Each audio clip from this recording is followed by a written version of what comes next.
VIP mud K entry at K. Slower. Slower. Slower. Slower. Slower. Slower. Slow. Period. Back blank blank L. O O K. Enter. Left bracket town square central right bracket. This is the heart of the main square of Wenheimer's Landing. The impromptu shops of the bazaar are clustered around this central gathering place where townsfolk, travelers, and adventurers meet to talk, conspire, raise expeditions to the far-flung reaches of Elneth. At the north end, an old well with mustache-covered stones and a craggy roof is shaded from the moonlight by a strong, robust tree. The oak is tall and straight, and it is apparent that the roots run deep. You also see a large acorn, a heavy backpack, a large acorn, a wanted poster, some white stone benches with some stuff on it, and a large white tent. Obvious paths: northeast, east, southeast, southwest, west, northwest.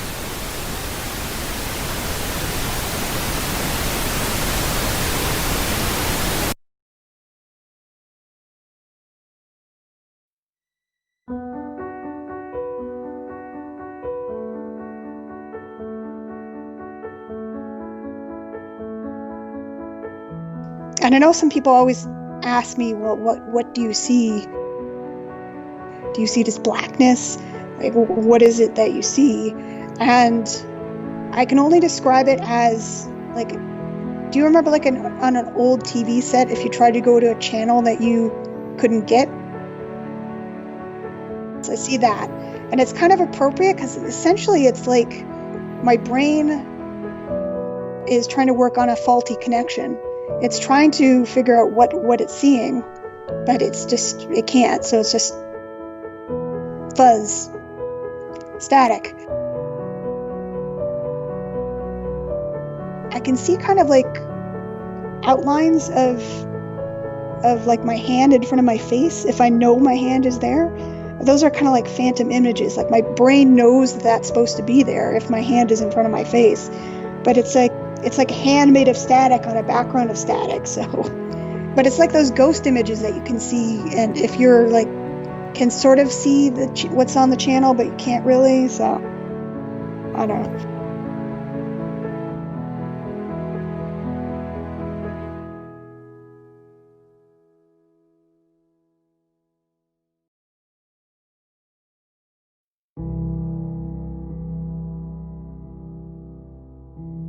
So, the way I make this show is that I reach out to people to see if they're interested in talking about something they're passionate about, or in previewing something that's coming that they're working on, or in telling a story. And honestly, way more often than not, it never really goes anywhere. People get busy, or scheduling doesn't quite work out, or something gets messed up in recording or editing, or something that I thought was a great idea just fails. And recently, as I was looking for news stories for this podcast, it occurred to me that we often know way more about the characters we play in this game than the players behind those characters, and that's kind of weird. Yes, this is a fantasy role-playing game, so we're all playing it for some form of pretending, but I realized that the stories behind the game are, to me anyway, just as interesting as the stories about the game. And today's episode is actually both of those things. It's the story of one person's experience, and it's also about the game itself and how she's shaping it today.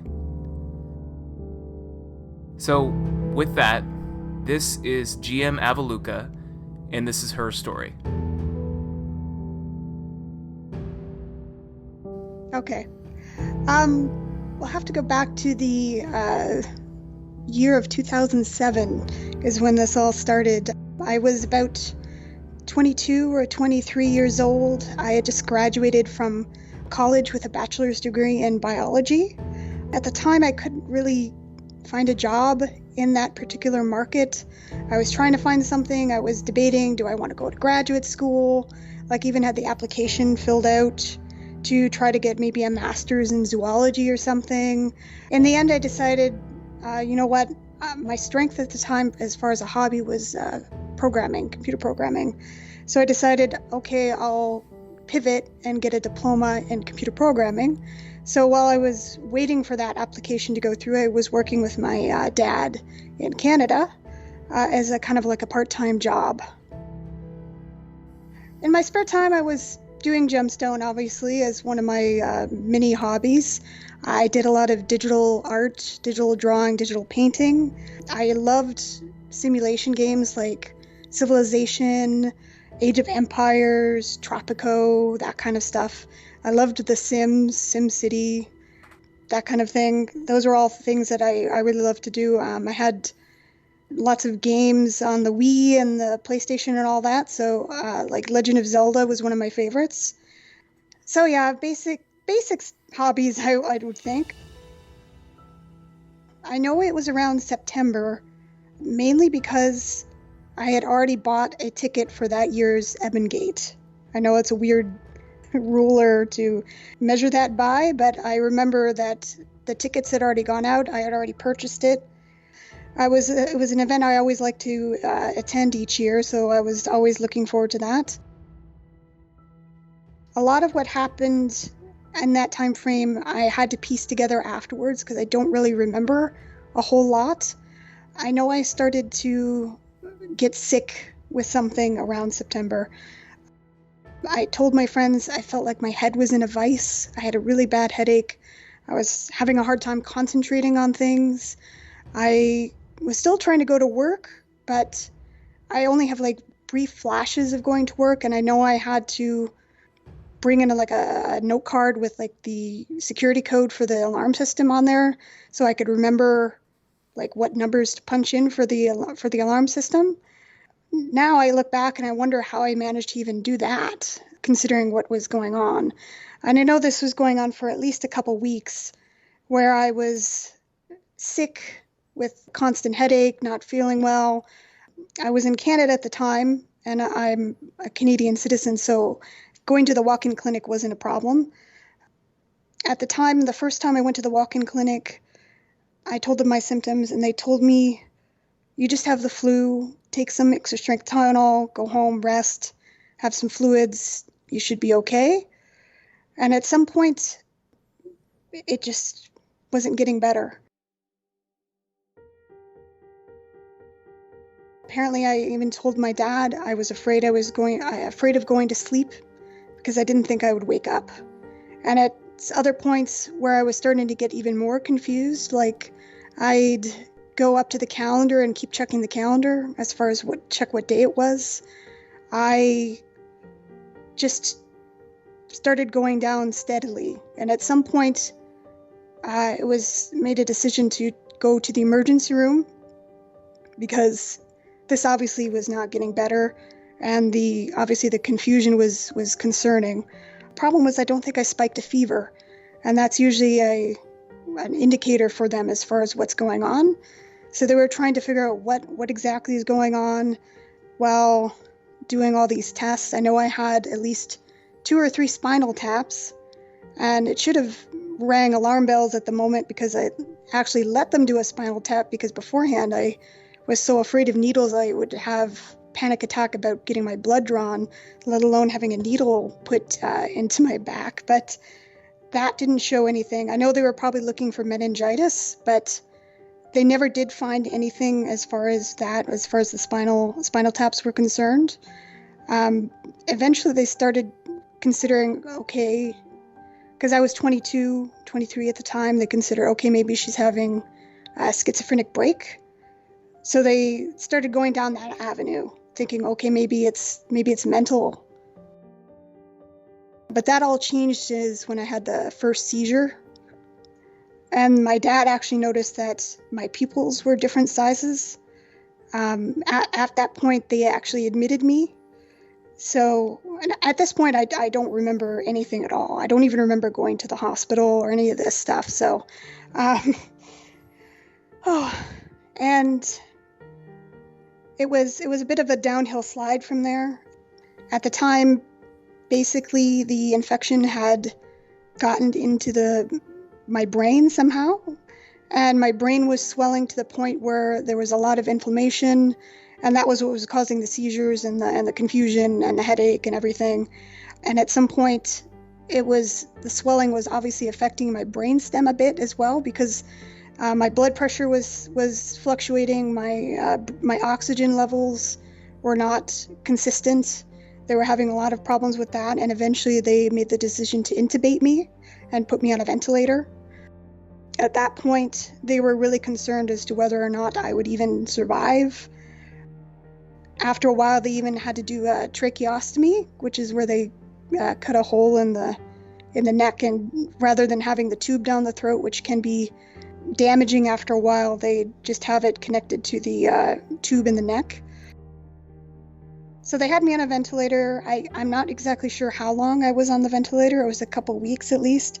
I was in a coma, not induced. I actually had to ask my parents if they remembered. No, it wasn't induced. It was because of the oxygen levels, and my brain was swelling enough that I just was not able to not be in a coma at that point. And they kept, I think, preparing my parents that I would probably not make it, or if I would make it, they thought I would be a vegetable, or I would have significant brain damage at this point, because by the time they figured out that it was actually an infection in my brain, it was a bit too late. And they never, as I said, they never really did figure out what the virus was. They were looking at all sorts of things, like, did I have a mosquito bite? Because this is West Nile virus, and that could have caused that kind of thing. I had pet rats at the time, so they thought, well, maybe she got bitten by the rats. But they tested the rats. That didn't really bring anything up. And at some point, it was just like, okay, this has happened. Whatever virus it was is gone. We just have to support her and hope that she pulls through. And coming out of a coma, it's not like in the movies. You don't just suddenly wake up and look around and, okay, I'm awake now. It's more of a gradual process. Scientifically, I think it's kind of like your brain is rewiring in the background. And it was almost kind of like that, where every couple weeks, a little bit more would start to reemerge. Like initially, I would be kind of just like I was sleeping. Like the tracheostomy tube was capped at that point. I wasn't on a ventilator anymore. I was breathing on my own, but I was more like asleep almost. And my parents would be coming in and reading me books and all that kind of stuff, and just spending time with me. And at some point, I think I asked my mom for water, and it really threw them, because they were like, did you just say something? And for a while there, they told the doctors and nurses, and they're like, yeah, right, like she said something. I don't think so. Because whenever the doctors and nurses would come in, I wouldn't say anything. I'd only say something when only my parents were there initially. So then eventually, gradually, I started getting more motor control. There were times, I think, where I actually pulled the tracheostomy tube out. There was another time where I actually had managed to take the cap off and put it in my mouth, and that kind of stuff, where it's like, now that I'm looking back at it, it's like, well, that's kind of interesting. It's like my brain was rewiring and trying different things and reworking itself. And as I said, I got sick around September or October. By October, I was in the coma, I think, at the end of October in 2007. By January 2008 or so, I was mostly awake and back to normal. The only issue was, at that point, my short-term memory was completely shot. Like, my parents would be reading me a book. Every time they started, they would ask me, hey, do you remember what book we're reading? And of course, I had no idea. It was kind of like an interesting benchmark, though, because I remember suddenly knowing what book was being read to me. And I remember which book it was. It was kind of an odd, it was like a switch. Like, all of a sudden I knew what book was being read. I could remember everything. But to my point of view, because the last thing I remembered, it was September. And at that point, then all of a sudden everyone's telling me it's March. To my point of view, I can't see anything. So beforehand, I was totally sighted, but afterwards, completely blind. In a hospital bed, I had a feeding tube surgically in my stomach. To me, for the first weeks after becoming aware again, it felt like a dream. I was in a lot of denial at the beginning, trying to grapple with this, thinking it was a really bizarre dream that I'd wake up from, which I'm assuming is just part of my recovery, I suppose. But before this all happened, I used to listen to audiobooks quite a bit. And my parents started bringing me in audiobooks. And as part of a birthday gift, my dad actually got me the Harry Potter and the Deathly Hallows on audiobook, which was one of the only Harry Potter ones that I hadn't had on audiobook before, because I had actually read the actual book physically before I went blind. And my dad thought, oh, this is cool. They have it on book on tape or book on CD now. So I'll get it for her and she'll be happy. So he brought it to me thinking I'd be happy, whereas I was completely upset with him because in my mind, so it really jarred with my mental thing that this is just a dream, and I couldn't rectify in my brain how am I listening to this when I've never listened to this before. Because you went from being a perfectly normal, healthy 22-year-old Yep. reading Harry Potter and playing Yep. simulation games Yep. to, in your experience, overnight just waking up in kind of like another person's body, right? Yes. And it was just like, no, I don't have that audiobook. And for a while there, I wouldn't let him even put it on because it upset me. Eventually, he did put it on, and I actually physically remember what was going on in my head, trying to rationalize how I was listening to this audiobook that I've never listened to before, when I thought it was a dream, because I thought I was making this up in my brain. I'm like, okay, I've listened to all the other audiobooks from the Harry Potter series so much, and maybe I'm just remembering what I read when I read Deathly Hallows and putting it in the narrator's voice. But then I'm like, well, I only read that book like once, maybe twice. How can I remember it that well to have it repeat? I don't know when the switch flipped, but eventually I kind of accepted what had happened. But it was a gradual kind of process. I know when it started to come around to my birthday, I was upset at it being called my birthday gifts. So I made them say it was a Halloween gift. In my brain, I'm like, no, it's still October. At that point, I had been bedridden for so long that obviously my muscles had atrophied a bit. I was basically, the next steps for me were to do physical therapy to basically relearn how to walk. And I remember the very first time that the physical therapist came into my hospital room, and the only goal at that point was to sit up at the edge of the bed. And you think that, oh, that's simple, but oh my God, it felt like they were tearing my back apart when I was sitting up for the first time, because every muscle in my back was screaming. Like, you don't understand how much your core muscles really work with that. And trying to sit up was just a monumentous effort that I could barely do. Even like, I don't think I could even do it initially. And I remember being super upset at myself that I couldn't do this simple task. And the physical therapist had to go and help some other people. And at that point, I just felt bad at failing and wanted them to come back and try again. But at that point, it was just very slow and steady, kind of getting my strength back. I know at that point I was moved to what was called an acquired brain injury inpatient rehab unit.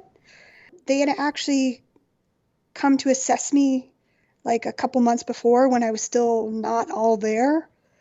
But by the time a bed opened up, I was back to normal as far as memory was concerned. It was just the physical aspects that I needed help with. But still, it was a really good couple months that I was at this acquired brain injury rehab place.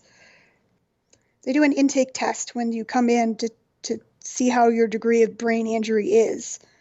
And by that point, I was almost fully back to normal mentally. So they did, like, it was like memory tests. Like, I'm going to read these, 10 words right now, and then I'll come back to them later and repeat how many you can remember, while they do some other cognitive tests. And I think I scored in like the 99th percentile or something, even though I couldn't actually see that they actually had to read all the questions out to me. So at that point, it was obviously that I hadn't lost anything cognitively.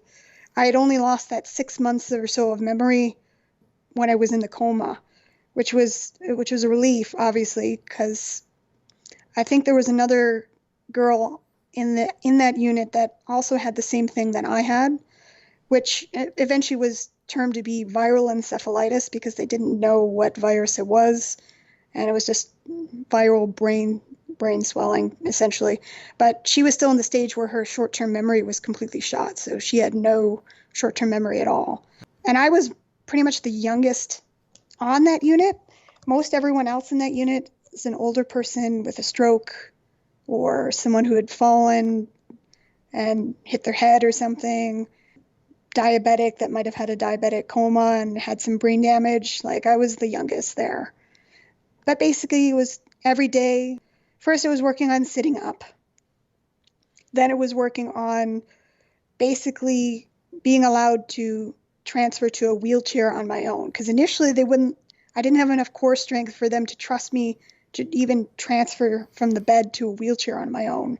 They had used this thing I think it's called a Hoyer lift, where they stick this like canvas harness underneath you and they like winch you up, move you over and like lower you down into the wheelchair.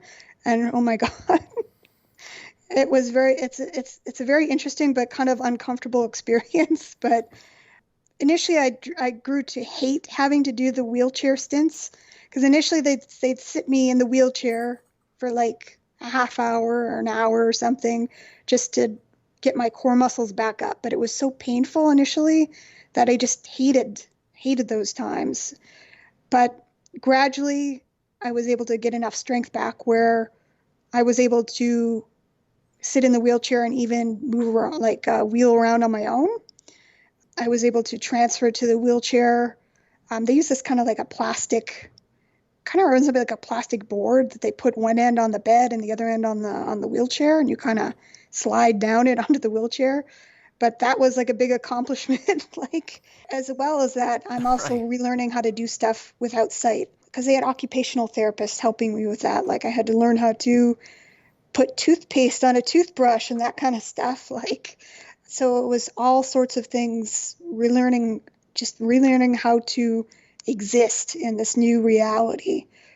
And by the end of this 3-month stint, I was finally able to walk down the hall with this really awkward walker. Like, I think it's called a standing walker, where basically it's this huge contraption where your entire arms and upper body are supported by the top of this walker, but you can walk. And I mean, it was only like maybe 10 feet, and they had the wheelchair wheeling behind me just in case I needed to sit down.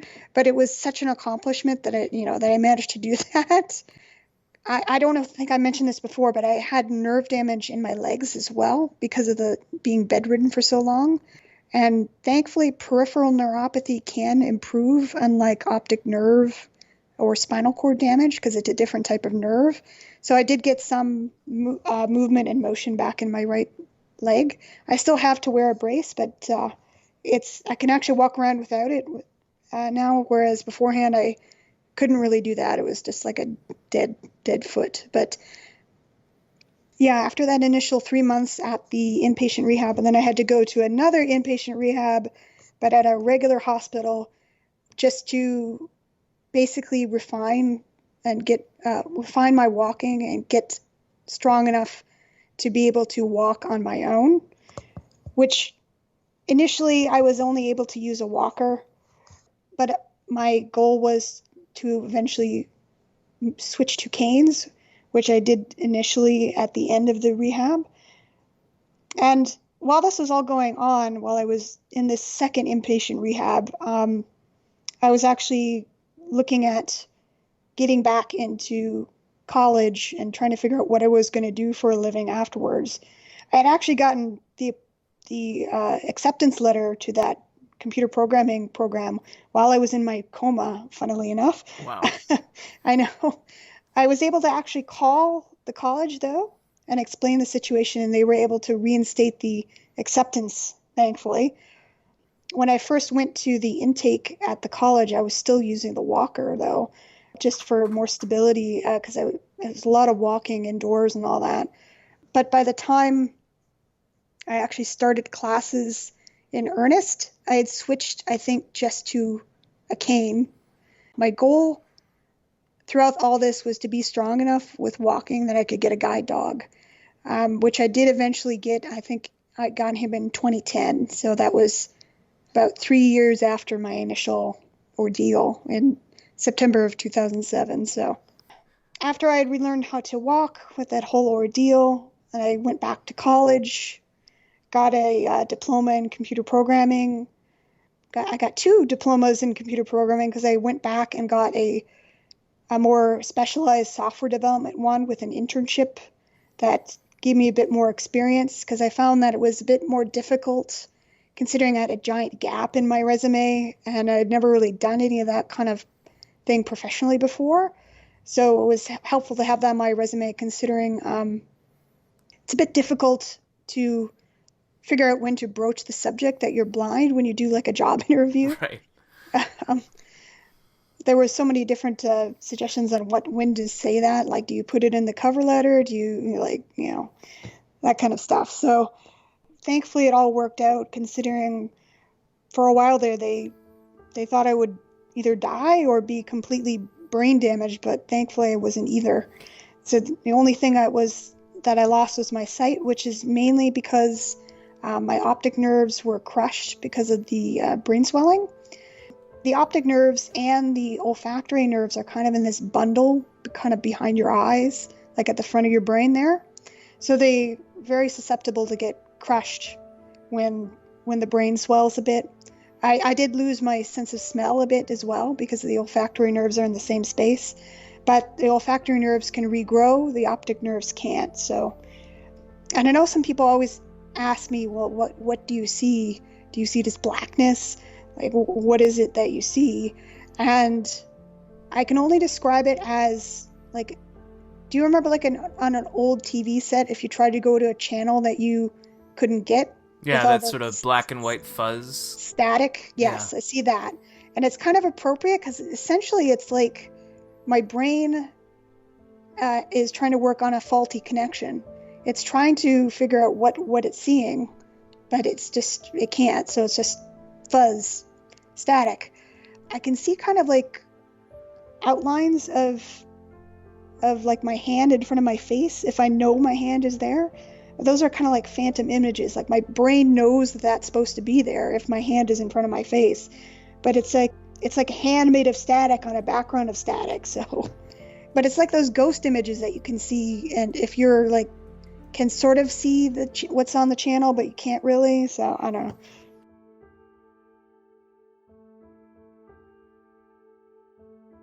I'm just, I mean, I knew heading into this interview that you were blind, and I was curious about that just for a number of reasons, but the idea that you'd go from being a plucky 22-year-old to coming out the other side months later, having lost control of your body and feeling like your brain is not doing what you expect it to, and then to never have sight back. I mean, it's amazing. And then, obviously, the amazing part is the recovery, right?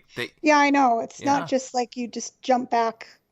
I mean, I wasn't super physically fit to begin with, but I was like a nerd, so I don't know. I understand that struggle. I'm assuming if I was more physically fit beforehand, I might have not been as huge of a recovery, but as it was completely wiped me out, so... Wow.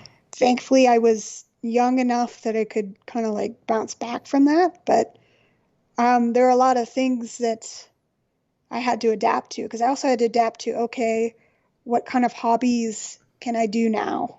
Considering because you were a gamer and a reader, right? And I did digital art. Yeah. And so all of those things, at least it would seem, I think, to a lot of people on its face, are suddenly out. I know it's understandable that a lot of people are afraid of blindness. I know I actually remember this growing up as a child, learning about different disabilities. I think it was like a Disability Awareness Day or something. And I remember thinking it would be kind of cool to have a guide dog, but I don't think I'd want to be blind. And I remember thinking to myself and hemming and hawing, and I'm like, I think I'd rather lose my hearing if I was going to lose anything. Yep, that's what I would rather lose. Yeah. And so I'm like, well, that's ironic that, but Right. anyway. And even when in college, like when I was going for my biology degree, they had another disability awareness thing where at the dining hall you could choose something to kind of experience like a disability. They had like noise canceling earmuffs for deafness. They had blacked out goggles for blindness, and they had like gloves, like bulky gloves to simulate like a physical motor difficulty. And even then I really shied away. I didn't choose the goggles. I went the cowardly route, and I chose the earmuffs. There were very few people. I think I only saw one person that decided to choose the goggles. And I understand that, yes, the world's a very visual place, and people are obviously horrified that that might be a thing that can happen, losing your sight. But I kind of got over that initially. I know I had the pity party, like, why me? Why is this? But I kind of like, you know what? I can either spend the rest of my life regretting this, or just move forward and find other ways to be happy. And you know, you've obviously stuck with Gemstone through all of this, right? Yes, that was like the first thing I tried to actually get back onto when I got my computer. Because after I recovered, the Canadian government actually has a program to fund assistive technology for disabled people. Because screen readers are very expensive. Like the screen reader that I use is called JAWS. A license to get it would be about $800 at least, I think, US, just for like a personal license. And disabled people can't really afford that, but it's such a niche software that I don't know if that's because they know that like insurance and governments will pay that exorbitant amount, or if they need to charge that much because they have such a narrow usage. I have no idea. But basically, the government at the time and right now basically they give you a budget, and you can get a computer and the screen reading software for it.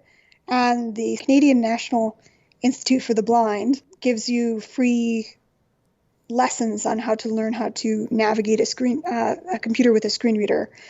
So I was really quick at it. I know initially I had to have the screen reader read so slowly because I was still learning, but now I have it reading super fast. So because it meant picture like if you normally speed read, like how much you scan, how fast you read in your head when you're scanning something, you kind of want the information almost just as fast just by listening to it. You can't have it reading at a leisurely pace, or it just takes too long. So I got my new laptop, and I think it was around October again. It was like, was it 2008? Did you have an It was, Evan Gate to help you market? yes, it was an Eben Gate. It was October 2008. So when I first got back on the internet, and I'm sure all my Gemstone friends thought I had completely disappeared off the face of the earth. But at that point, I'm like, okay, Eben Gate's going on, but I don't think I'm ready. I didn't even know how to connect to the game at that point, because I think I tried, and Stormfront, unfortunately, being such an old program, it's not accessible. So I had to ask around. I got in touch with some of my friends at that point through AOL Instant Messenger, because that still was a thing back then. Yeah, it still is for some people. For some people, yeah. So, and then they asked around, and someone found the way to do it where I had an accessible client. Like basically it's text based, but it's made specifically to work with screen readers out of the box. So basically when you log in on the website and you try to launch like Stormfront or something, there's a file, like a .sal file. Yeah, I've seen that. It's got your login key basically. That's basically what the website sends to Stormfront to say, this is the character I want to sign in as. So you just kind of have to grab that. So you can input that into like a regular text-based client and connect that way and just manually give it the login code. It's a bit clunky. I'm so used to it now, I can do it really fast. So, but eventually, I think it was around December or January when I finally got back in. And at that point, I don't think I had actually ever like had a break from Gemstone. That was my only break from Gemstone, was when I was in the coma and recovering, was that year or so that I was recovering. So. And when did you start playing? I started in 1996.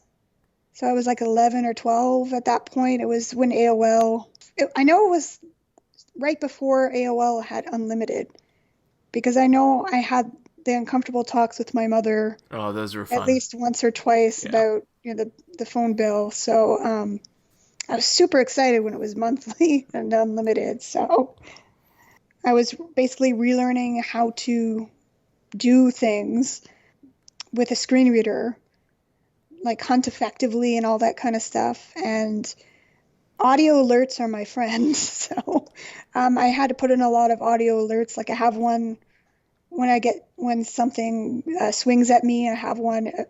It kind of is like a sound of someone getting like crying out in pain when I get hurt. So are you hearing every word as it's displayed on the screen? Yes. So is going somewhere like Town Square Central or a Drevening or something just an absolute nightmare? Oh, when I was a game host, I accidentally popped into a Drevening once or twice, and I was completely blind at that point. Like I could not basically differentiate anything. The text was going too fast. So when I walk around, I usually have descriptions turned off unless I need to turn them on to try to find, like, it was usually a merchants or something where I'd turn them back on to, because they hide the containers in the description, so I'd have to look and suss out which of these containers has the items in it and all that kind of stuff. So you got back in, you're getting Yes. used to this new way of playing this game that you've known since you were a little girl. Yeah. And at that point, you're still a player, right? Yeah, I'm still a player, yes, at that point. And that was for several years. I was just a player, relearning how to hunt. And as I said, I really got into unarmed combat. That was really fun to get into. The main hurdle was trying to figure out how to know what the next move is to tier up, because there's that message at the end, which I could get to, but the information that I need was at the very end of the sentence. So I'd have to wait for the screen reader to read to the very end, because it's like you sense the foe is susceptible to a grapple attack. Yeah, I know. Whatever. And I'm like, well, the thing I want is at the very end, so that takes and seconds count here. So basically what I did was I did audio alerts for those too. So each one of those has a specific sound. So then when it pops up, I know what next attack to do. I'm imagining like punching noises from the Rocky movies, like. I wish I had those kind of like. I just have like the sample audio that came with the screen with the front end I use. I really need to try to find some better wave files. Yeah, right. Spice it up a little bit. So talk about how you got in. Talk about the transition from Gemstone player to GM. How did that happen for you? Well, first I was a game host. I think that was around 2015 when I was hired as a game host. Initially, I had always wanted to be a game master even before I went blind, but initially I was kind of worried that I didn't know if they'd had special tools or something that wouldn't be accessible to me. I was kind of worried, so I'm like, they did a call for game hosts, and I'm like, you know what, I'll try it. What's the worst that could happen? Could be fun. And so when I did my interview, I think at the very end, after it was done, I was like, just so you know, I'm blind. By the way. And I think it was Kakala who interviewed me, and she's like, oh, I had no idea. I'm like, okay, this doesn't sound like that's going to be an issue. Yeah. And it wasn't. And the only issue I really had, I think, was if someone had like a really in-depth Stormfront issue, but usually I could direct them to player resources or something like that. But I had used Stormfront before, so I had memory of generally how it worked before. So that wasn't a real It like wasn't an pitfall. insurmountable hurdle for No, you. no, it wasn't a problem for me. So after game hosting for a while, then you applied to be a GM? Yes, after game hosting for a while, I think there was a call. They were doing a big hiring for game masters, and at that point, I'd been a game host for a couple of years. At that point, I think I was a senior game host even, and I think I probably remember when I first became a game master because the first Ebon Gate that I participated in as a game master was the second year of Caligos. So it's funny, I kind of like use Ebon Gate as a time marker, but Yeah, there you it's go. like Um, the milestones in your I life. know. Yeah. So it would have been around 2018, I think, that I became a game master. It was a bit of a transition, obviously, because going from a game host, which is kind of like tier one support, where like, okay, this is a very interesting, hard issue. Let the game masters handle it. And then, Right. Yeah. you know, no, I've got to handle it. Okay. But my main interest obviously was coding. Like I've always been a programmer, coder. I know it seems odd because essentially I'm listening to the code, but I was always interested in making and coding stuff, so I was excited to get that going. It took a couple months to get through all the training and stuff and be able to learn how to code. And I know Bone Shaman Cloaks was technically my first foray into coding, and I think after that was the Quivers was my first big one. So And so being a GM for you, what's that like? Why do you enjoy it?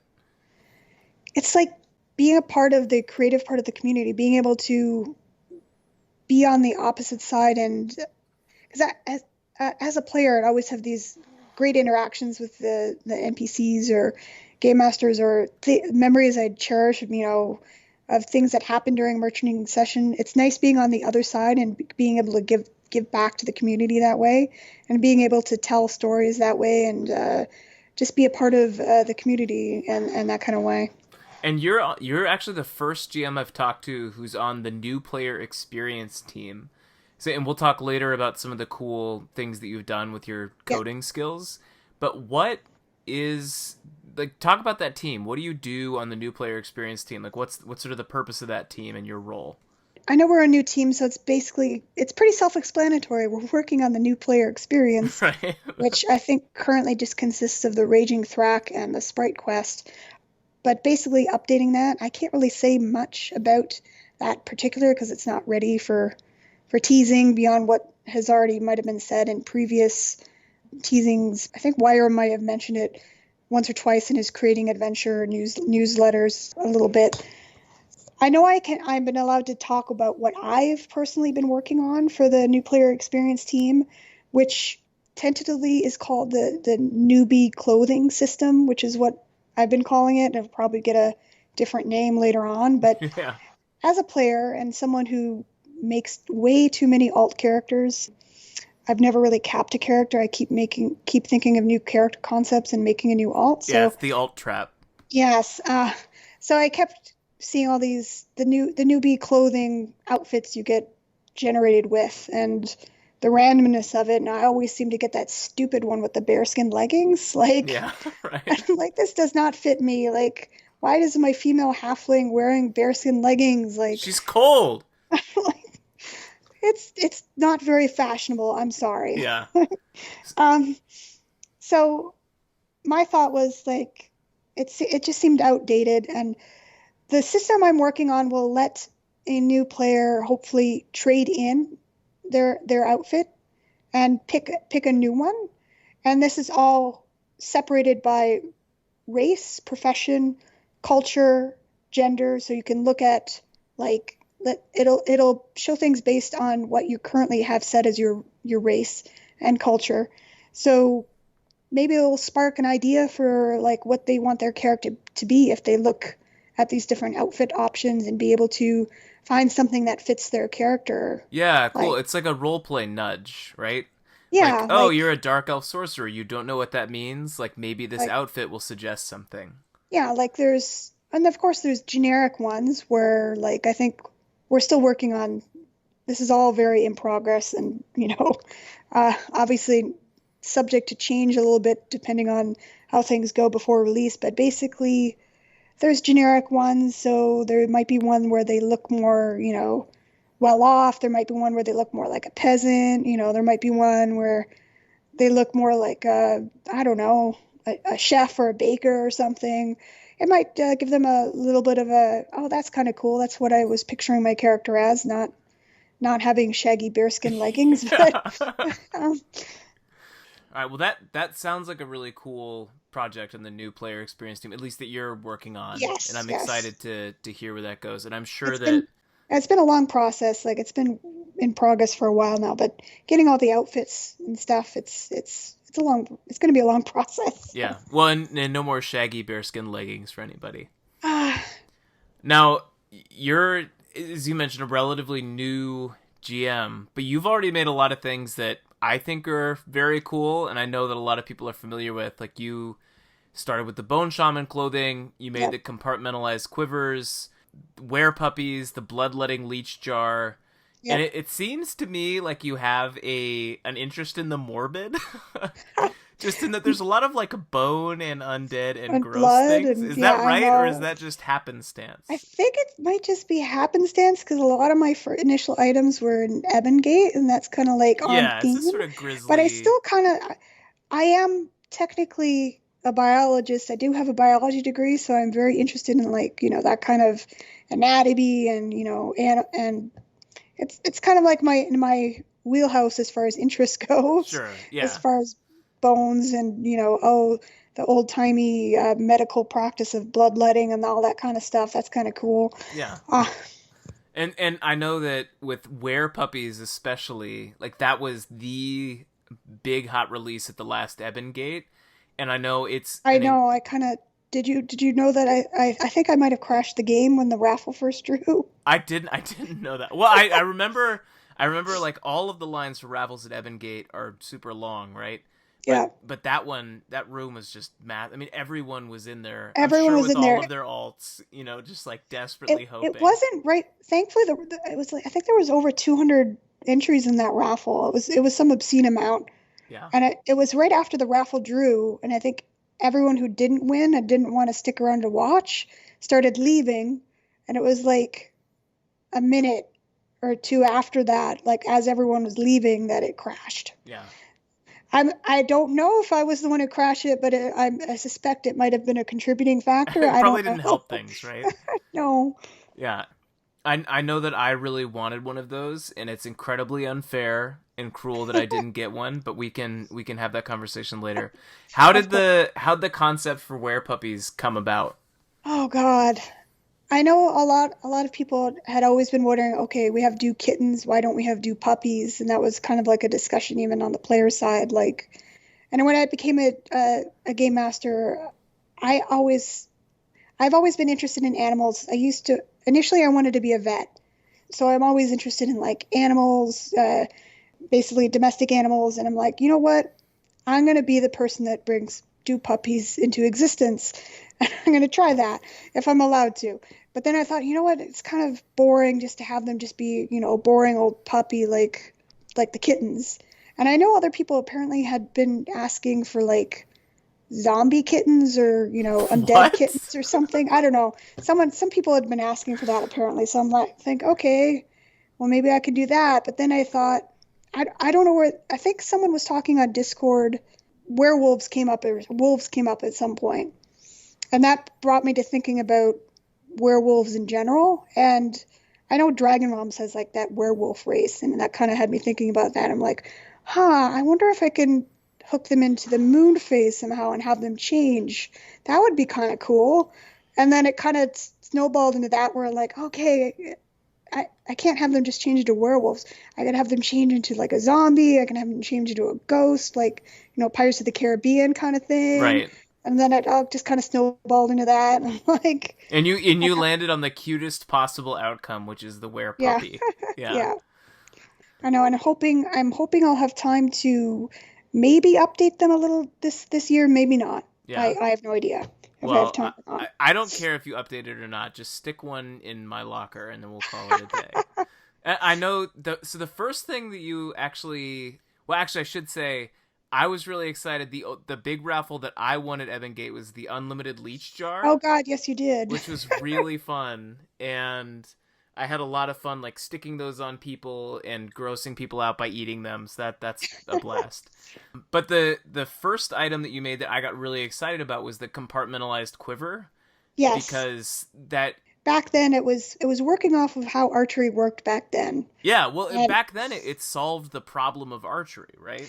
yes, and I don't know if Dev at the time might have been. I don't know. I don't think Dev at the time was thinking about changing archery at that point. So I wanted to do the quiver, so I worked with what the archery system was as it was then. And there was a lot of other items that were similar, like all the auto bundle pelt bags and auto bundle herb kits and everything. So I figured it was kind of like a similar kind of functionality. And I know I did get a lot of questions after I released it, like, why can't you put this into the archery as a whole? And unfortunately, I don't have the authorization for that. And well, funnily enough, now basically that's what happened. So Yeah. Well, uh, and then you gave them an overhaul to sort of make sure that yes, they sort of stayed on power level, right? So how did those change? basically I was in contact with Najin initially when he initially released the archery document, because as soon as I read it, I'm like, that's essentially the fully unlocked quivers. Like, Right. it was essentially one of their features was basically you'd get an arrow and fire in one command.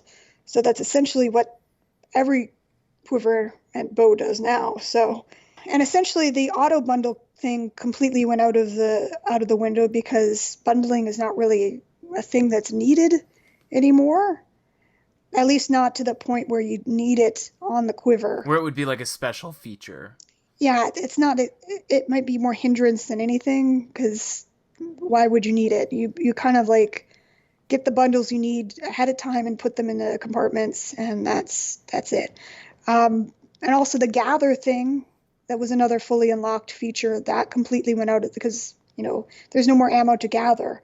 So that was three features completely. And I think Najin even said sorry, but sorry, I completely completely gutted your quiver. And I'm like, no, that's fine. I initially was an archer, and I'm happy for these archery changes to go forward. I just didn't want to be the one to hold it back, because I don't think that the new archery changes could have gone forward without the quiver updating, because it was completely broken. Like, it would not have worked at all unless I had made changes. So because it was my very first project, it was kind of, to me, it looked like messy behind the scenes. So I'm like, you know what? I'm going to take this chance. I completely nuked everything, completely rewrote everything. So from ground up. And I know I wanted to keep the compartments. The compartments were the main feature. And I'm like, okay, how can I lean into that? And I think I was asking Najin for ideas as well. And I don't know if he was the one that came up with changing the compartment as you fired, because initially I didn't think that could even be something that could be done, but apparently so in the new system. So I started to build around that, thinking, okay, it's going to be like a Hawkeye quiver, where you attune it to certain things, and the quiver automatically finds the right compartment for whatever you're targeting. So even if you do like a multi-fire, like, it'll change the compartment for each fire if it's different targets. That's And pretty if cool. there's that's the fully unlocked one, obviously. Another benefit that used to be there was that the compartments are weightless, other than the one that you've currently selected.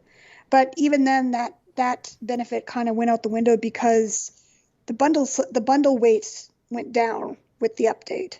So I'm like, well, it's kind of like not really a benefit anymore. And it was kind of a hindrance, because initially each compartment added an extra pound to the quiver's weight. That's completely gone now. There's no added weight to each compartment. So the only weight you have is what ammo you have in the currently selected compartment. Everything else is weightless. I think there was also the auto advance feature from the original that had to be that was completely scrapped, that made no sense anymore. So that got turned into the where location change, which I'm going to admit I kind of stole the idea from Fancy Sheaths because it seemed like a good idea, and it seemed like something that people might prefer, to be able to change where they want to wear that. And it seems to have gone over as a popular thing, so people seem to like that. So No, they're in demand. Like yes. I saw the changes and was like, oh, maybe I can get one of these on the cheap because people don't know. People know, and they're trying to get them. So once again, I am one step behind everybody else. Unfortunately, yeah. Like even before the changes, like the fully unlocked certificates seem to sell out in Prime anyway. But they're very cool, and I think that you have a your resume of coding projects that you've done is pretty awesome. So I'm excited to see what you continue to come up with. So moving forward, what else is on your plate in terms of stuff that you can talk about right now? I don't know if I can talk about much. I know I'm working on one thing for Dusk Ruin, but I can't really talk about it because it's still in progress. And a bunch of stuff for Ebon Gate, but that's all still in progress. Yeah, so real soon now we'll find out what it is. Oh yes, RSN. Yes, I will say I did enjoy your spoiler story that you wrote for the werepuppies. Oh, the werepuppies. Yeah, I know. Yeah. I knew it was going to be like an epic release. I'm like, I got to do something kind of cool. It was fun. This. I liked that. I wanted to extend out the shock and awe to the very end. Oh yeah, you have to. I was still working on it a bit the last year's SimuCon, but I couldn't say anything about it because it wasn't ready. It wasn't ready and like out of QC yet or anything, so I couldn't say anything. But it was torture. I couldn't say anything. Yeah, and you were like, I want to share this. I know, but I can't. And that must be like that must be a really common GM experience. I know. I usually when I have an idea list, I just want to, but I know I have to follow the right channels, right? And because heaven forbid that something would get shot down or wouldn't work out. Yeah. I want to make sure it's in like as, complete of a state as possible before I announce anything. Yeah, that makes sense. That's the considerate thing to do. Yeah. In the next year of GMing, what is a goal that you would really like to accomplish? Oh, just more cool items. I don't know. I like cool items. I really want to get that newbie clothing system out the door. It's just been something I've been working on for quite a while now, and I'm hoping, well, I'm sure it'll be released with the rest of the newbie updates when those are ready. So hopefully that'll be done, but just continue working on creative stuff and putting out gross things that people can eat. And last year I did add a goblet of blood to my bone shaman shop so people could drink blood. I saw that. Yeah, you're just really giving the people what they need. Yes. Yeah. So, Avaluka, thank you so much for coming on the show today. It was really a pleasure to talk with you, and thank you for sharing your incredible story with us. No problem.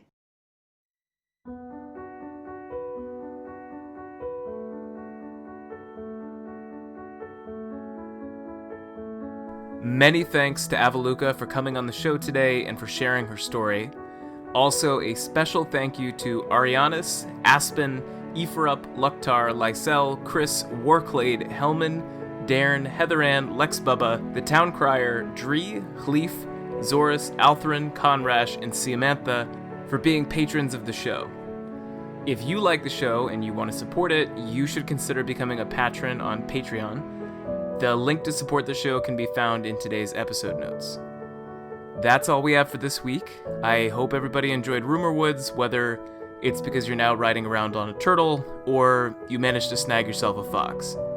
And hey, if you know a player with an interesting story, let me know. I really enjoyed putting this episode together, and I'd like to do more like it. You can reach me via email at gsivpodcast@gmail.com. Thanks for listening, and catch you next time on Town Square Central.